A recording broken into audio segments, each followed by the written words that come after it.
right. All right. All right, and we are live on LinkedIn and Facebook, and today I am in charge. My name is Leslie Ehm. I'm the best-selling author of Swagger: Unleash Everything You Are and Become Everything You Want. I'm a swagger coach, and I'm a speaker, and I'm also a great friend, admirer, and supporter of the most incredible woman, the guest of honor today, Miss Darcy Eikenberg. And the reason that we are here celebrating the freaking epic Darcy Eikenberg is that she has put all of her brilliance as a career coach, as an incredibly insightful mentor, and someone with massive experience, and I gotta say, a ton of swagger. She's put it all into her brand new book that launches what day, Darcy? Today. Launches today. The book is called Red Cape Rescue, and this book really is for. Well, actually, I don't want to say what it's for because I'm going to ask Darcy about that. But I will say that I read this book cover to cover. I was lucky enough to get an early preview copy, and it blew my mind. And partially blew my mind because it's so in keeping with the swagger mindset. So if you like anything that I've done, you're gonna freaking love this book. It's like the perfect companion, sister book to swagger, and it's so smart and so practical and so deeply insightful and so doable. And so today we're going to let everybody get to know Darcy a little bit more because she is in my very capable hands. And we're going to talk about the book, about the journey, and a whole bunch of other weird, wonderful stuff that I have planned for her. So, Miss Darcy Eichenberg, are you strapped in? Are you ready to rock and roll? I am braced. I am ready for a dose of the Swagger Queen, and I'm so excited to spend part of this day with you because when we first met, I'd said, this is one of my swagger sisters, right? This is somebody that I need to get to know. This is somebody whose message and intent and mission is so aligned with some of the things that I'm trying to do in the world. And you've been so helpful and inspirational to me throughout this journey and so generous with just your time and your support. So I'm thrilled to be here hanging out today. Well, I'm so glad that I get to help be a part of bringing your message to the world. Okay, you ready? Question number one. I want you to start with a straight up plug because this is all about marketing your book. So you've written Red Cape Rescue. Why did you write it? Who did you write it for? And why should they read it? Red Cape Rescue, and the subtitle is the important part too, because it's save your career without leaving your job. And I wrote this book for all of the professionals that I've met over the years who their career looks good on paper. They maybe have a great job with a great company, maybe they work with great people, and then someday they hit a roadblock. A merger happens, their boss leaves, they get fired by a client, something happens, or it might happen inside. A friend gets sick, and we say, gee, that could be us, or a family member has something going on, or we hit a birthday with a zero on the end. And we think, what are we doing with our jobs? What are we doing with our lives? And the tendency is to go look outside, to say, well, if this isn't making me happy, I need to go out there. I need to look someplace else. And then we try, and then it's exhausting, and it's demeaning, and And it's the same. it's It's the the same. same. Even if we take something, it's the same. The same circle comes back. We get in that trap. And so we end up saying to ourselves, well, I guess I should be thankful to have a job. I guess it's okay. I guess I'll just suck it up and sacrifice and deal. And that's not good for you or for the world either. So I wrote the book as a simple, practical guide for professionals like you to take back control of their lives at work again and make work for what you want in your life, not just what other people might want or what, we think we need to do in our career, but what works for you. And that's really why I wrote the book. Because so often we blame everything. It's my boss's fault, it's the organization's fault, it's the culture's fault, it's the thing. And then we realize that if we go somewhere else, in fact, it's us.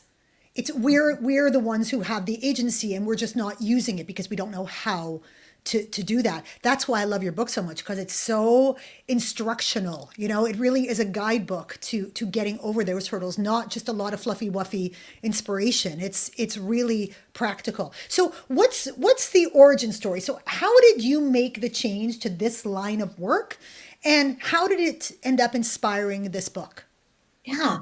Well, so I made the change. So I was a consultant. I was probably the person that wanted this book 15 years ago, right? I was a successful consultant in a great firm, and again, looked good on paper, but something wasn't quite right. But, there were places to go and ways to grow. And I loved the people that I worked with. I loved the work that I did. And I tell this story in the book that one day, in a cold McDonald's parking lot, I get the call from my boss at the time telling me that she's going to retire. And I'm like, it was sort of gobsmacked. She wasn't old enough really to retire. And then in the same conversation, she said, and she told me who's getting her job. So wham, like that was the job that if I was on a traditional path would have been the one I wanted. So that was now out of play. And I noticed sitting in that McDonald's parking lot that suddenly I was relieved. And I said, I'm relieved that the next job up is not the job I'm going to get or could even aspire for at this point, since it's now going to a peer of mine. What's next for me? So that's when I hired my first coach.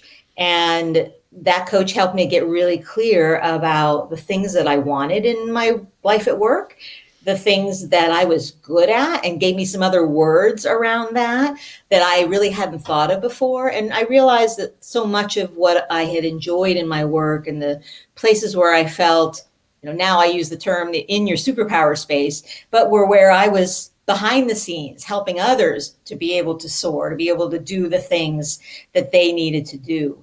I could be the out front selling the multi-million dollar projects. I didn't need to be that person. And I'd done that. And so I got introduced to what was happening in the world of coaching, which at the time still is in many ways the wild, wild west.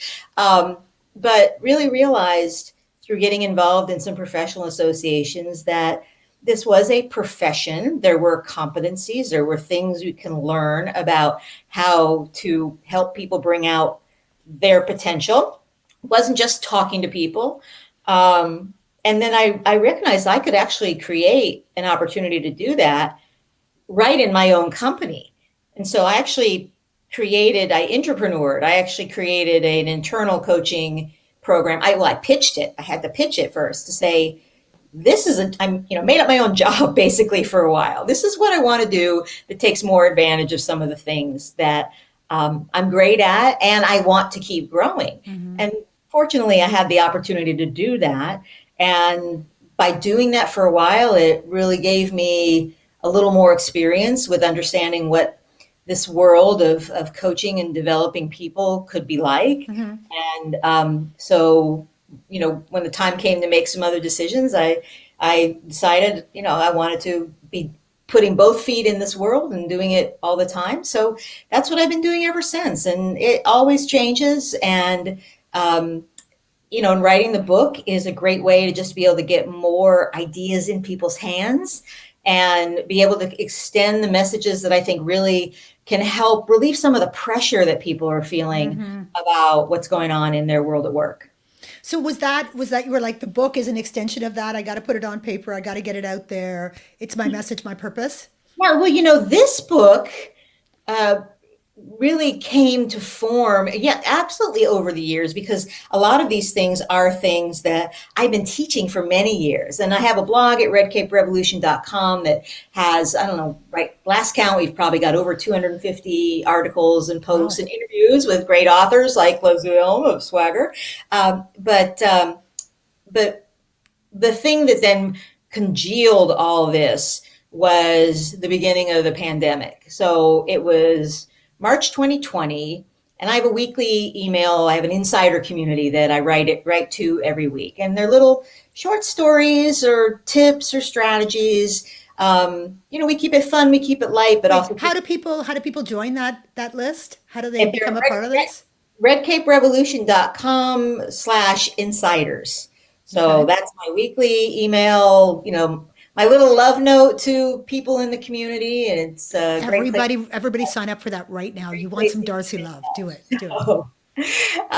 So in that group, when the beginning of the pandemic, and I'm on the East Coast of the US, there was a lot of chat about toilet paper hoarding and hand washing, and a lot of us still didn't realize the scope and the depth of the pandemic. And so what I had written maybe was a little bit lighter hearted, maybe it was a little bit not sarcastic, hopefully, but not really taking the full weight of the situation. And I had one of my readers, one of my insiders, wrote me. She was in Seattle, and she wrote me and said she works in an airplane medical company. They're doing emergency evacuations, and they transport emergency personnel. And she said, we are in emergency meetings every single day. This is serious. And we get emails all the time from people saying, here's what we're doing to keep you safe. Here's what we're doing to support you. And yours was a little flip. Light. Yeah. Yeah, light. Yeah.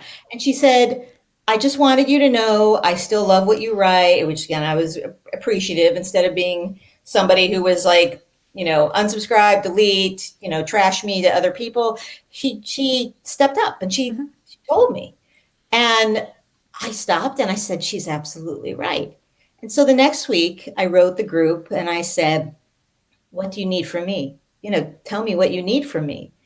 And I thought I would get comments like, we need work at home strategies, or how do we lead remote teams? A lot of the folks that follow me are leaders or managers. How do we manage stress better? But the feedback I got back overwhelmingly was, we feel out of control. We need ways to feel like we can take back control. Feel ways that we need encouragement, that we need to feel like this is going to be okay. We're going to get through it. And so these ideas of, encouraging people in ways that they could take back control really struck me. And so I was doing a local podcast at the time. And so my mic and my recording things were already set up. And I just sat down and I started recording these little under 5 minute tips, strategies, little ideas. And over time, they became 25, and you could opt in and get them, and they would land in your inbox once every weekday, and you could listen to it, after breakfast or on a morning walk or something, just to kind of, whenever you needed the chance to recenter yourself and feel like this is something that I can control. When the whole world feels like there's nothing I can control, this is something I can control. And we realized after looking at all those that was a lot of the content that needed to be in a book. And so over time, that became the 15 chapters, the 3 sections that are in Red Cape Rescue. So, okay, so just if you've just joined us, I'm here with Darcy Eikenberg, who launches her book Red Cape Rescue today. If you do have questions or comments for us, put them in the comments. We should see them. I'm such a streamcast newbie. We should see them. We should see them, but if we don't, at least they'll be in LinkedIn, and Darcy can come back and answer those questions for you after. So please do ask those questions, and we'll make sure that we get those questions answered as soon as possible. So just like so many people get stuck in their careers, they also get stuck when they're trying to share their message with the world. I mean, we both encountered this. So what demons did you have to face down? What hurdles did you have to overcome in order to write your book? Oh, well, certainly there's that evil demon of, I don't have enough time, right? We tell ourselves I don't have enough time in a lot of things. And to be honest, that's probably one of the reasons that I hadn't written the next book sooner. I'd written a book 12 years ago, and my intention had always been to kind of write one every couple of years. And just one thing came after another, and you never get to it. And to me, the book is a great way just to be able to extend your idea and get it into people's hands. And also for me, I don't know about you, when I write, I sometimes don't know what I think about an issue until I write it. So the writing process really helps me to crystallize what exactly am I trying to say here. But yeah, I think the time demon was probably one of them. The big Uh, ones. yeah, yeah, and then of course there's also the who am I to write a book like this? I mean, it was helpful that I'd had great feedback on the audio series, that people already were responding to the content, but then you're like, a book? I actually did have a couple people say, no one reads books anymore. So not true. So So not not true. true. But not So true. And not true. actually, there's an audio book too. And people. I mean, there's so many ways to keep learning and gain content. So, but probably those were the two things. Because as you know, folks like us, we're not just sitting in our loft writing the book and focusing only on the book for, We are so not. I'm We're a like, business guy. write a page, go and do something. Write it, a paragraph, go and do something. Write a thing. Yeah. Exactly. Yeah. And having having a schedule. I mean, I'm pretty good about once I've committed to a schedule, following the schedule, but being able to, stay consistent when things would happen, or being able to just make sure that, you're making progress and not letting other things. And to do that, you have to do one of the things that I talk about in the book, which is drop some balls. There are things you have to stop doing or say no to, that even if they're things that seem like they're good things to do. But yes, I think that making sure that the demons aren't, who am I, why should I, which can also talk you into saying, well, I just don't have time. And Yeah. that seems like an Yeah. easy Well, out. that's what I was going to say, is that it's all the procrastination that you do. I mean, I've met so many people who've said, "Oh, I really want to write a book," or "Oh my God, it must have been so hard," or "How did you," or whatever. And it's like the desire to write the book has to outweigh just about everything else, right? Because all the time that we spend worrying and thinking about why me and I couldn't possibly, and procrastinating and saying, well, when I'm this, that, and the other, I can write a book, or when I have, or when I have more time, or when I have, or when my kids are older, or when work slows down and stuff. And it is incredible that once you make the decision, time suddenly has a way of appearing and presenting itself. And before you know it, you're writing. And it takes way less time than you think to write a book. Way less Right. time.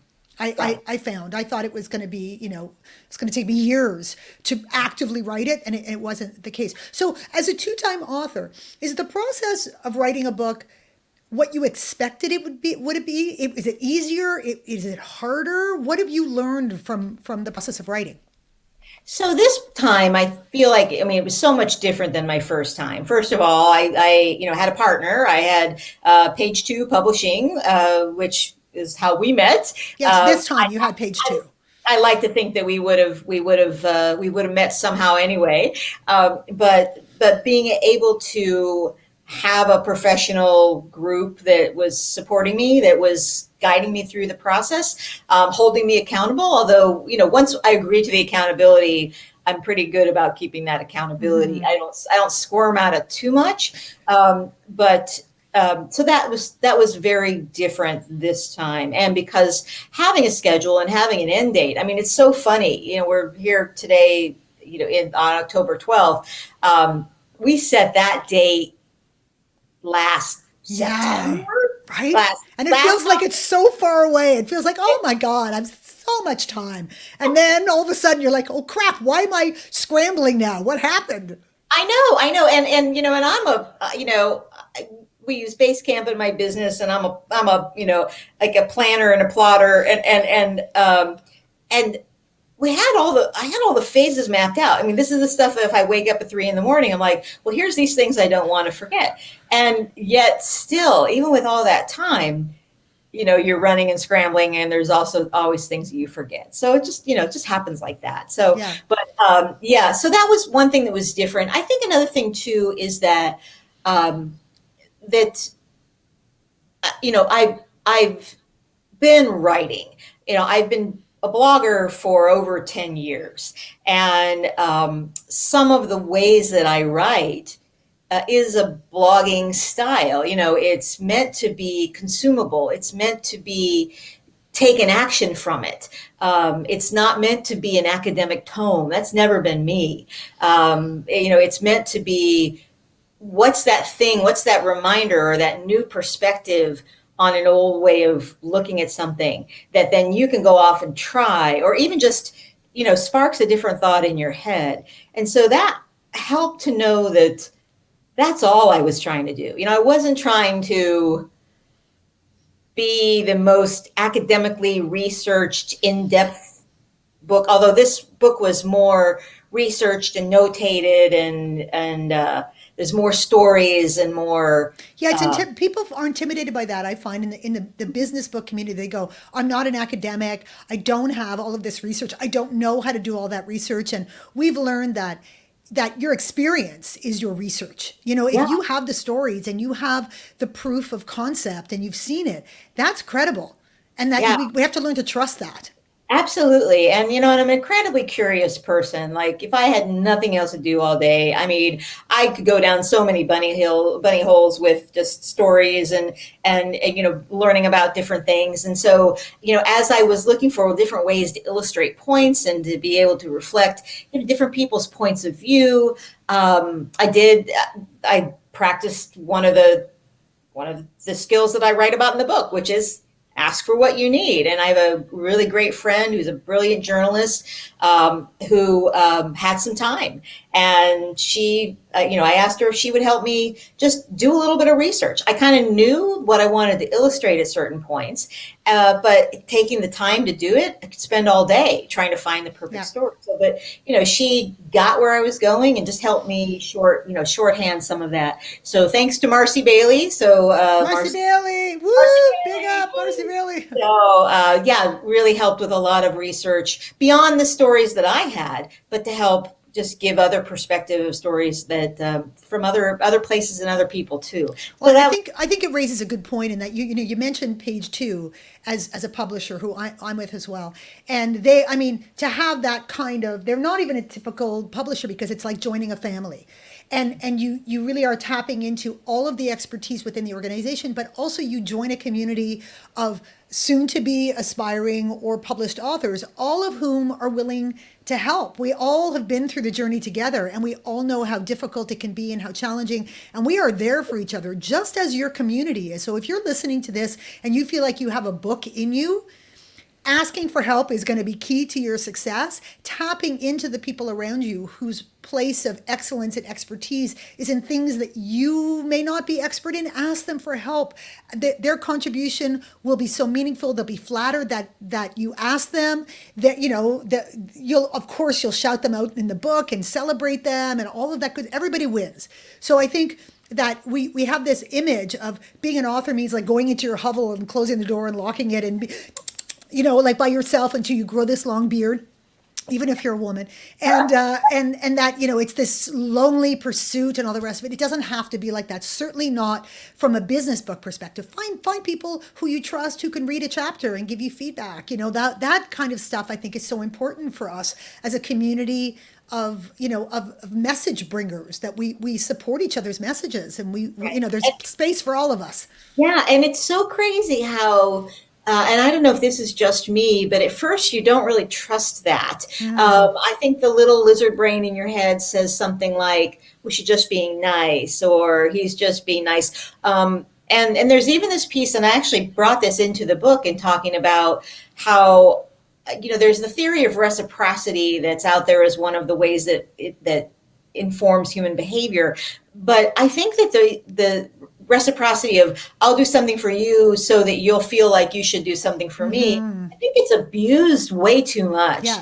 And so, but recognizing that there were people I could just ask for help, or I could just ask, and if like you couldn't, or they it was not in their they're adults. They can say no. They can Mm-hmm. say, I mean, and my ask didn't have to mean that it's an obligation on somebody else and or someone else asking me, because it is funny. And I catch myself now doing this with others. It's like, what do you need? Tell me what you need. Here are things that I'm pretty good at. Like I could talk about some of this stuff all day. But people feel like, well, until I know exactly what to ask for, I can't ask for it. Yeah. And so And often it's, also very often we say, what can I do, as opposed to saying what needs to happen? Because it may not be something that I can do for you, but I know someone who can, or who'd be willing to do it. So I know someone who's expert at that. And people like to be asked. It yeah. means that you see them as valuable. It means that your contribution would be meaningful, and it makes us feel important and valuable in this world. So it's a big fallacy. That's one of the things that I had to get over, which leads me to my next question to you, is Okay. that I've gotten to know you over this past year. And you are an incredibly humble human. You're very much in service. You're very much a giver, all of that beautiful stuff. And here you are in this place of marketing the book, which is all me, me, me, me, me, me. It never ends. It goes on forever, right? So how are you feeling about this process of promoting a book and moving from the supporting role, the sidelines where you love to cheerlead from and support, into the spotlight?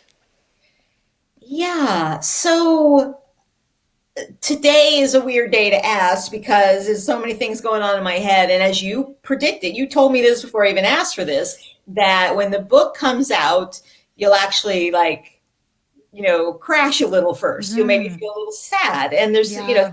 things that aren't exactly where I wanted them to be, or things that aren't, haven't moved along in the way that I want yet. And Hmm. yet, you and many others, and I've heard myself say this to other people too. So, take your own advice.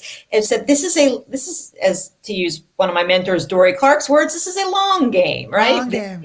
Yeah. And the book is not a success or failure in the first week. Measuring yourself through Amazon's eyes is not helpful.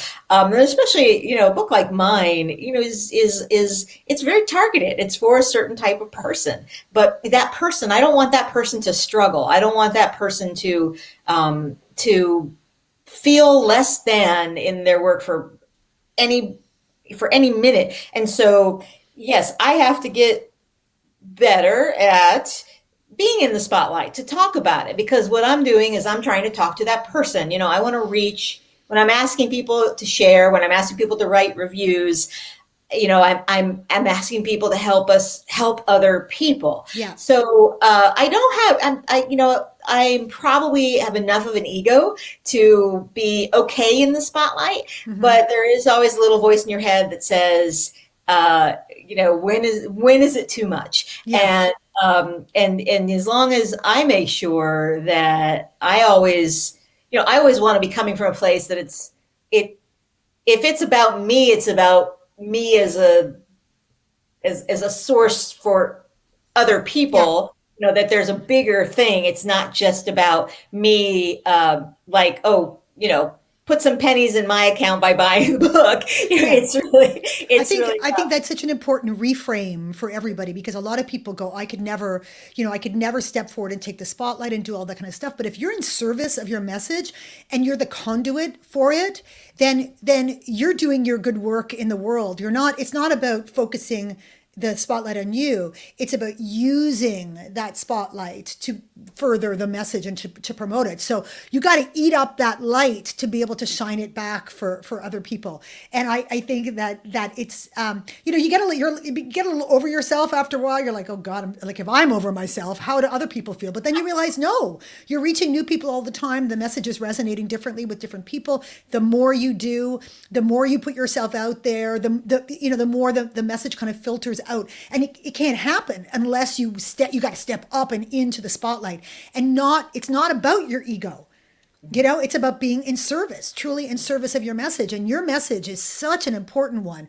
And it is one that's going to resonate with, I mean, countless people who, especially right now, in the midst of the pandemic, because it ain't over yet. Ain't And over it's yet. still, it's still mysterious times. It still is, everything feels so uncertain.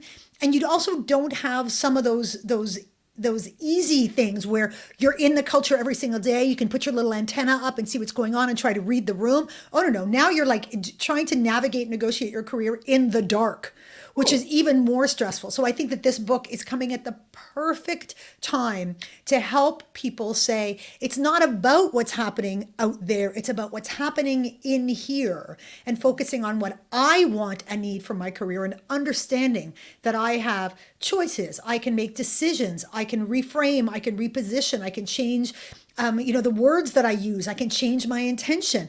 I can understand myself better so I understand what I want more. All of that is critical. It's not just about get out of the way, people, because I'm coming up the ladder. That is not the answer. As if anybody who reads this book will really get a beautiful kind of a little bit of a slap in the face about, come on, this is, you can do this. This is about you and your choices. Okay, so if you weren't doing what you're doing right now, if we took it all off the table, what would you be doing with your life? What kind of a career would you have, do you think? Oh, Something totally different. what would I be doing with my life? So, um, I think that if I had never, if I'd never moved into consulting and then coaching and then writing and speaking, I might be running a little flower shop somewhere in a small coastal town. Like one of those people that you'd see in a Hallmark movie that, I'd be like the little lady who knows it's so and so's birthday, or it's so and so's anniversary, or, oh, they had a fight. And so here's the flowers. And that may be And what I. hopefully there would be like a hot contractor who moves into town, who comes over, Exactly. and then you'd have this big, romantic thing, and If I did the story right, he would own the bookstore down the street. that's That's right. really that's That's really what it right. would be. That's Yeah. right. So and there, but so I now live in kind of the cute small town. I don't own a flower shop nor a bookstore. I don't know if I would want to do retail today, but that was always something that's like, yeah, that could be fun. That's a But nice fantasy. I like that. I yeah, like that. Yeah. uh-huh. Love Um, flowers, so love people. What else? So yeah. the red cape, which is the sort of the symbol of your book, always brings to mind superheroes. And I know you talk about superpowers in your book.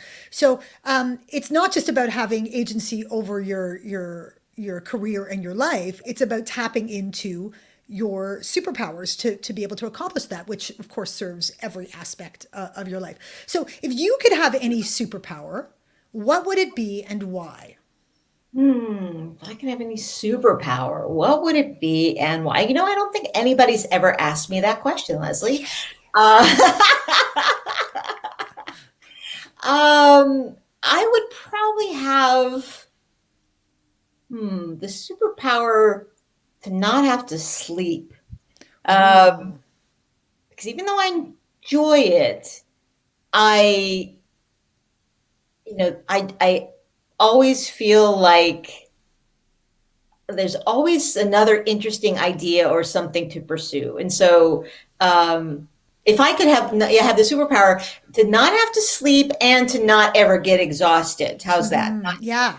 So If I got time is really a thing Yeah, for you, right, right? right. Time is big for me, and I am kind of a stickler about time and how I'm using it, and I just feel like making like that would allow you to make even more, of an impact and do the things that are good for you. And so that's probably one that comes to mind.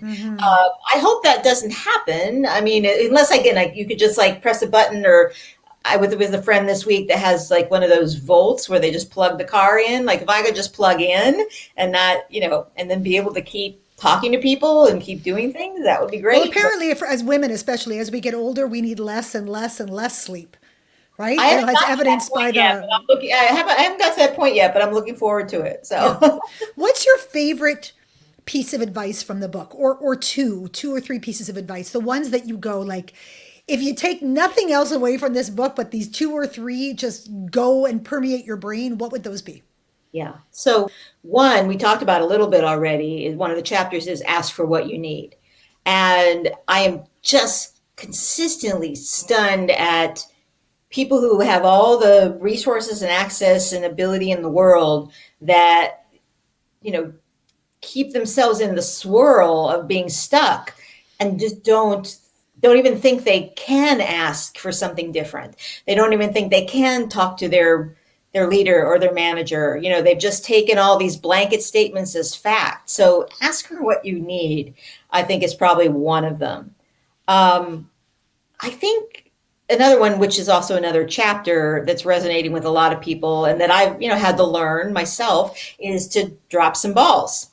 It is to, really recognize that you probably are taking on more things, especially if you're feeling overwhelmed, if uh, you're feeling out of control. Hmm. You may be trying to juggle all the balls or things are coming at you and you're feeling guilty about the ones that do drop.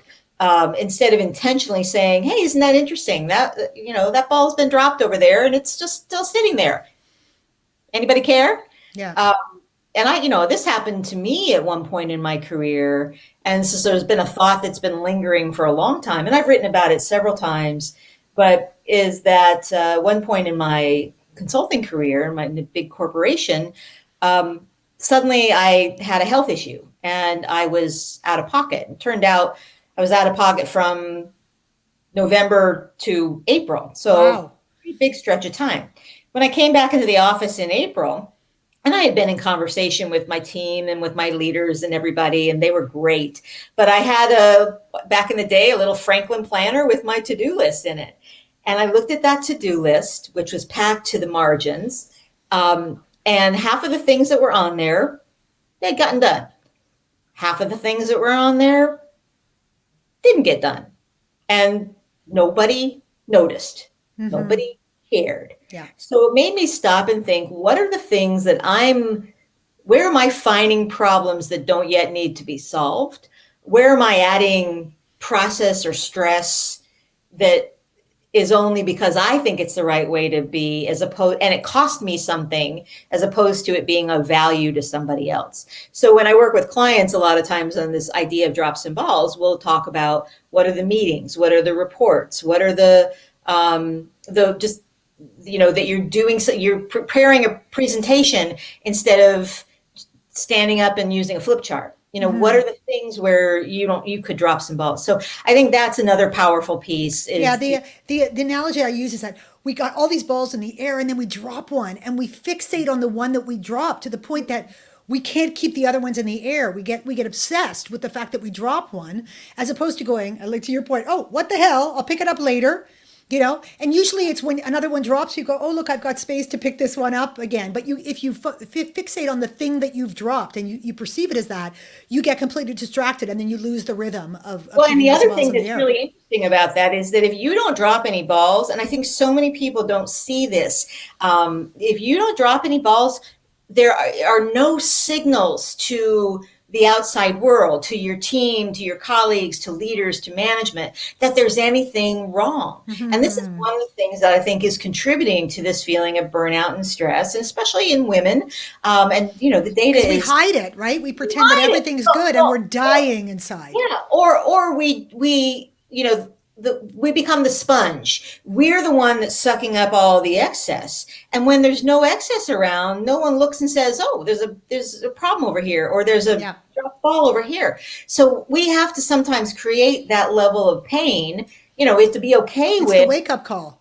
Yeah, Yeah. because that's the only time someone knows to hire. If it's all getting done, and you're like, "Oh, I wish you had more people," but everything gets done, why would we hire more people? I mean, so Yeah.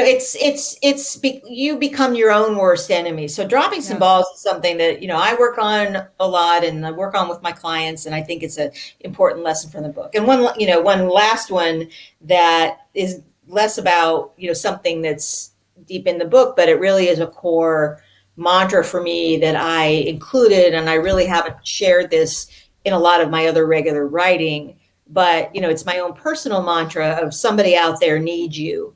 And I think often when we think about doing some of these things, like you asked the question too about how does it feel to, be in the spotlight and put yourself in the spotlight with, hey, I have a book. Um, Remembering that it's like somebody out there needs me. So if I don't have a great life at work, I'm cheating somebody out of not having whatever I can bring. Or if I'm not showing up and talking about the book or asking for reviews or all those different things, there's somebody who's not going to find me or find Mm-hmm. the information. And so, and I talk, sometimes when people are in a job transition, this is a helpful mindset because you think, well, nobody needs me. Nobody wants me. This process is so hard. I'm getting rejected. But remembering that there's somebody that out there that needs you, your job is just to go and just keep being visible Yeah. to to help them find you. Yeah. And And so not to that believe that just because you're not for one, it automatically means you're not for the other. I mean, I say this in my book, we are not for everyone in this life. And the we are more not. authentic we are going into, the pursuit of a new role or a new organization, new job, whatever it is, the more authentic we are, the more we can be seen for what we're truly going to be able to contribute. And then we don't have to pretend to be someone or something we're not from the beginning. We always try and make ourselves so perfect and shiny so that we get accepted. And then we go, oh crap, I didn't really want this job, or I don't want to have to be the person that I pretended to be to get this job. I want to be able to be myself. And as you and I know, the more real you are and the more authentic you are, the more likely you are to find that right match, that right fit, where you can go in and be in full possession of your superpowers because you've been clear to people about what your superpowers are, and they're like, yeah, I want those. The other guy might not have wanted them. Who cares? Fine, you're not for them. But the people who do want them for you, come bring it full on from day one, and now you're experiencing progress. Now you're filled up. Now you're best utilized, Yeah, it's so true that there are people in the world who just aren't your peeps. There are people who just won't get you. But I challenge people. I was just talking to somebody who spoke at a conference last week who said there's something about, well, I don't want to look into consulting because consultants are like this or consulting firms are like this. Like, who says? Yeah. You wouldn't say all grocery stores are exactly the same or all. It's like there are so many nuances that we cut ourselves off from opportunities. But when we think about, and I'm looking for is to somebody who needs me. I'm looking for to somebody where it's a click. I'm looking, even in your own organization. Again, the book is to save your career without leaving your job. Like there are so many routes inside our own organizations, and not to go wait till a job is posted in another department, but even just to reshape and rescope what you're doing right now to make it work for you. That's the part that I'm excited about. And I always get excited when I hear from a client saying, we did this. And like I have a client who 5 years ago when we met, she was on her way out. She thought time for a job search, and she could have been hired like that. But she really didn't want to leave. I mean, there was good stuff there. There were lots of reasons to make it work, but she wasn't sure she could make it work. Well, 5 years later, she's now going to soon be like number two to the CEO. It's amazing what you can do and do it while still making yourself happy for what you want, not for what someone else thinks you want. So we've all heard, we've all seen and read and heard the studies about how women approach their career development versus men, and how men are really comfortable if they feel like they've got around 40% of the skills or attributes required, and women need like 92%, or else they're afraid to put themselves forward because they don't feel like they're qualified or credible. What is your advice to those women who are saying who are saying to themselves, I want to move, but I don't feel worthy of the move. I don't feel credible enough or skilled or expert enough. What would you say to them? Yeah. So the first thing that you need to do is I think, read Swagger, read Leslie Eham's book Swagger, Yes. but to rewrite your story, because a lot of times we hold a story in ourselves that is not how the outside world would actually see us. And we censor ourselves from thinking about possibilities or having different conversations. I'm not a big fan of the applying for jobs. I think it's a big black hole. I think, Yeah. people don't hire resumes anymore. People hire people. But if you are looking at other opportunities outside, we hold back from, well, I don't want to network until I have all this together, until I have my resume Yeah. together. Again, I think resumes are outdated, but that's a whole nother live cast. But being able to recognize really what it is that you have value. Maybe where you are right now does not seem like they are valuing it.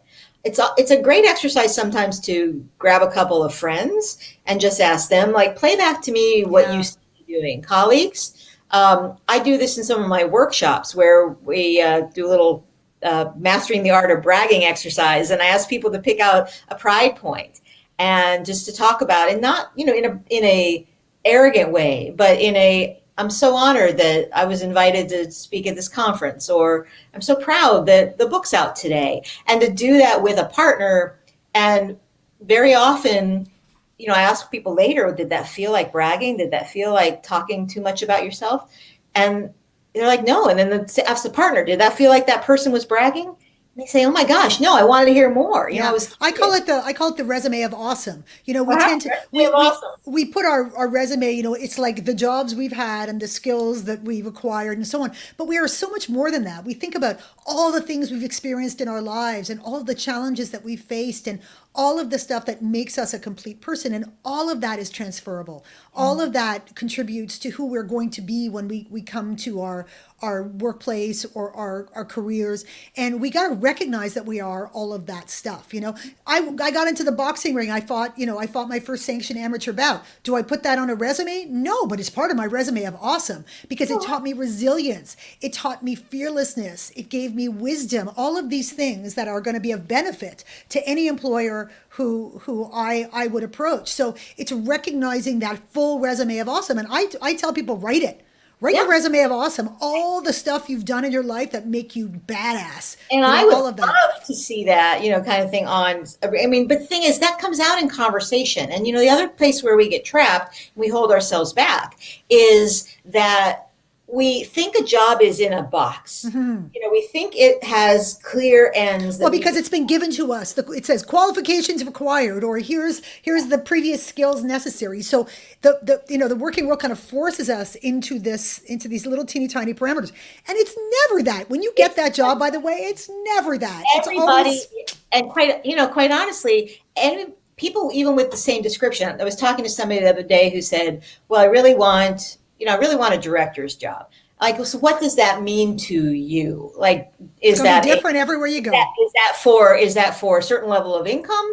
Is that for people leadership? Is that for impact, project leadership and impact? Power, But right, status. power, right. So, Yeah. but the words, and we all make it up. The same person can be in a, you can have five people who are all project managers in your company, and it all looks different based on who they are. I mean, it's all made up. Yeah. And this is something that I think we forget when we think about, oh, I have no control, is that you only control three things: everything you think, everything you say, and everything you do. And that's it. But it's a lot.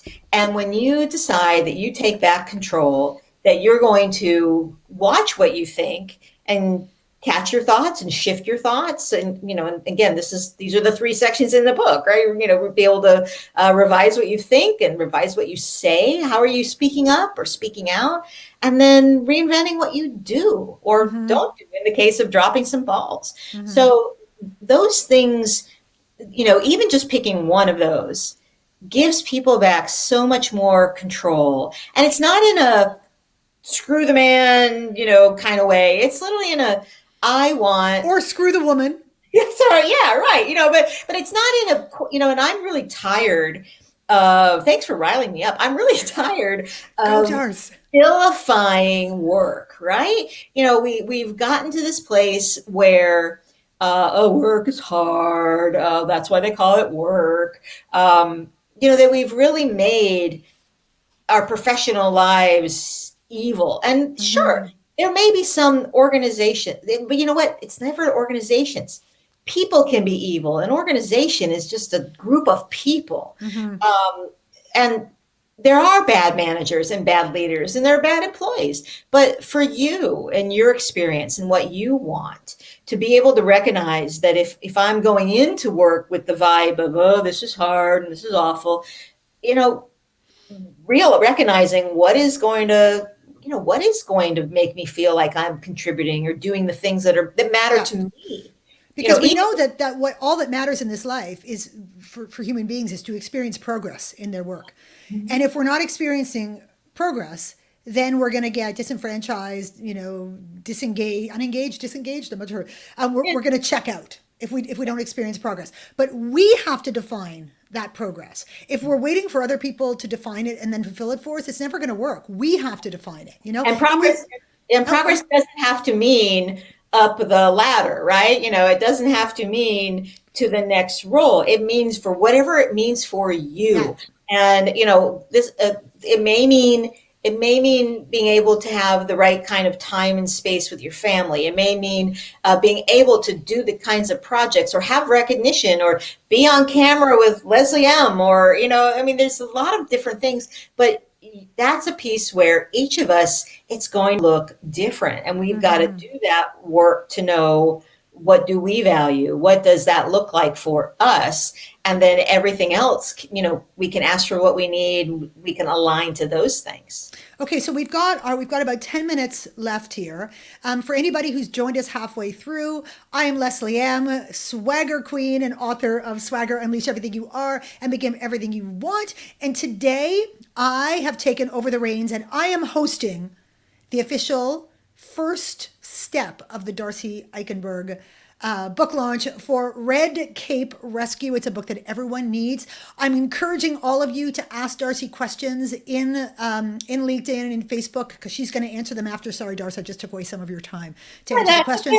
okay. I And love answering questions. and I love questions. we're Yeah. also encouraging people to join the go to redcaperevolution.com/insider to sign up for Darcy's incredibly invaluable sort of newsletter, their audio clips and reminders daily and so on, to keep your career mindset in that place of agency and so on and so forth. Yeah, I never call it a newsletter because who wants a No, who newsletter? wants a newsletter? Fair. It's like it's It's you it's get a help. little reach out from Yeah. from Darcy. Love You note. never. Yeah, a little love note. So I want to do a little bit of a speed round for you. Okay, I'm going to ask you a whole bunch of random weird questions, and Okay. let's see what happens, and then we'll wrap it up together. Okay, you ready? Okay. Ready. But like second buckle up because here we go. Okay. Okay, what is your guilty pleasure?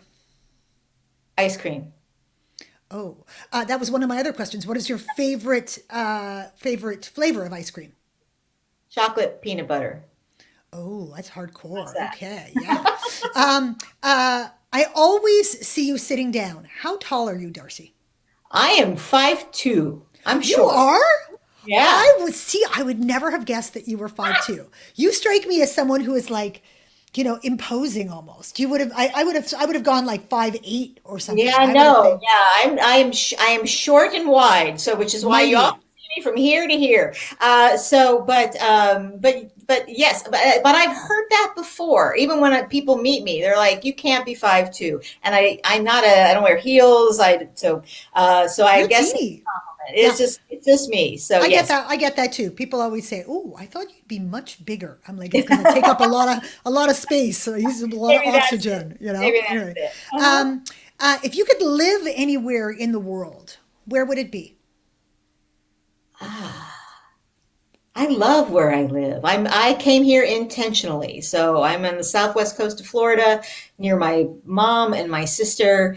And right now that is that if even if I could go anywhere, that's where I would live. I might travel for a year at some point, and Where would you go if you got to travel for a I year? would love to see more. I would love to see more of the obscure parts of Europe. Hmm. Yeah, I'd like to spend some more time in China. I had the opportunity to go to China with my dad uh, many years ago. Yeah, that's probably, and there's plenty of places in the US I haven't been. So, and Canada, I need to come up to We Canada to see do. We my need to hang out. We need to hang friends. out. Yeah, for sure. Yes, We would love definitely. you here. We're waiting for you. We're I just know. anytime. I'm ready. I'm ready. Red Canada flag. I mean, I'm on it. Yeah. Uh-huh. Okay. Lingerie, self-love or self-indulgence?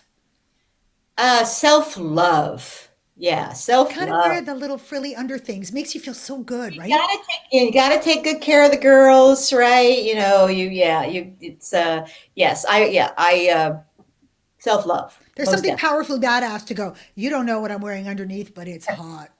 It's hot and it rocks. You And then, know? living in Florida, a lot of it is hot. So I am, and on Zoom land, I'm sometimes in a lot of sports bras, but that's maybe a And little, breathable, yeah, breathable, breathable lingerie is the thing. Okay. right. Three words to describe yourself. I hope that these are accurate. Only you get to decide, Kind, girl. So okay, they are. kind, funny. And my third word, caring. How's that? They're beautiful. All good words. I want you to give me one more that you think most people would not use to describe themselves. Something a little bit more obscure. Let's go Something next layer more in, obscure. Oh, now deeper. she's using my creative skills. Something more obscure, unconventional. Okay. All right, I'll take that. That's a little next layer. Okay, Mhm. I'm good with that. Do you like to drive fast or slow? Slow, medium, safely. Safely. Yes, I'm not a fast driver. As you How do you handle traffic? uh, I am not the nice person in traffic, but So I kindness goes out the window. kindness. That is the place that kindness is. But I am conservative driver, but I will swear like a sailor. So yeah, traffic is the place where kindness goes to die. So I get that. I get Yeah. that That's yeah. that's really that and bad customer service lines. Those are my two. I was just on it, just traveled on the airplane, and I'm grateful for masking because I can mumble under my breath and no one hears it. So, yeah, that, yes. So I get that's, that because my when we were talking about superpowers, my superpower would be teleportation because I have zero patience for traffic. oh, It that's is a the good one. I thing like that that one. will ignite the most like repugnant the side of me that comes out. I will get out of a car and I will cut a bitch. I am so bad. I cannot. You have. It's just best that I'm not in traffic. I'd rather Yeah, drive two extra hours. I am not aggressive with other people, but I will be like, well, that wasn't blanky blanky move. I will talk about them behind their back inside my car, inside the safety of my car. And if any unlucky passenger, if my sister is watching or my mother is watching, they know that that's what Yeah. happens. People just go, oh, here she goes. Here she Yeah, goes. there she So, goes. Doris, what's something that you've always wanted to try, but you've been afraid to thus far? Oh, that I've been afraid to. Uh, Something I always wanted to try. Probably doing something like committing to something long term, like cooking through an entire cookbook or uh, completing 100 days of something. There's The nothing. time commitment scares you, right? Yeah, it is probably we were talking about time earlier. I take it seriously. And so yeah, like I'm not a good for, I mean, even like a 5 day challenge. I'm like, Oh, that's a lot of commitment. That's a long right. time. Well, yeah, book club every Tuesday, Rotary every Tuesday. Sorry, yeah, maybe those are the thing. Maybe that gets to sort of a freedom of or a fear of commitment, which is a whole nother video show we have to do sometime. Okay, I'm going to cut you off quickly because we have a minute and a bit left. Where can people get the book? Tell us where. We're going to make sure that we put it in the chat as well, but where can people get it? They go to redcaperescue.com.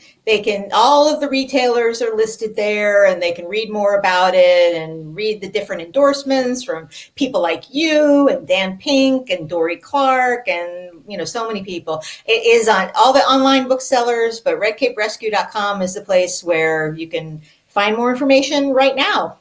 And for the fun of the book launch, if you all go and buy a copy today, Darce gets to watch the Amazon. The numbers just like totally boost up. Where is it sitting currently on Amazon? You were telling me before. Brag time. Brag time.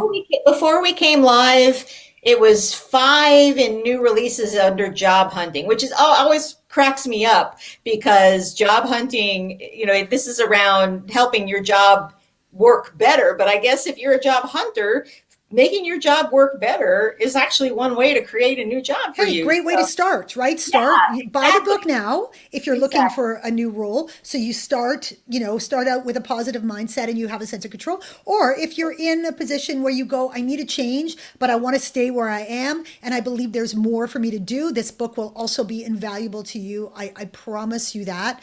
I think it's going to be I think it's going to become like a seminal book on really having agency over your life path, your career path. I love this book. When I read it, I immediately said to you, "Oh my God, this book is so good!" And you and I are going to do things together in the future because we share the same kind of mindset and heart set around this. I wish you all of the best success on this crazy book launch journey. This is just the beginning. Amazing things are in front of you. Thank you so much for allowing me to be your little Sherpa for day one of this book launch. And there'll be more events to come. Please, everybody, follow Darcy. Where are you on all the socials, Darcy? Let's just do a quick social shout out. LinkedIn is probably where I hang out the most, and I think I'm the only Darcy Eikenberg that is on there. So I should be easy to find. I love to connect with people. Just send me a note to tell me you saw me somewhere, so that I don't think you're just some rando. But in Instagram and Facebook, those are really the biggest places to hang out with me.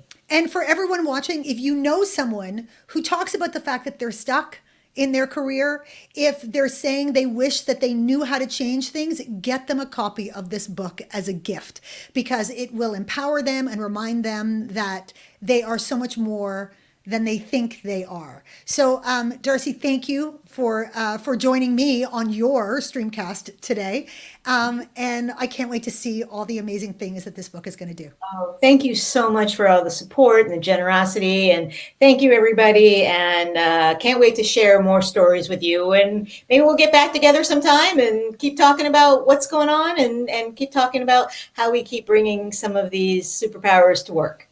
Okay, everybody, big love from both of us. Be well. Bye. Goodbye.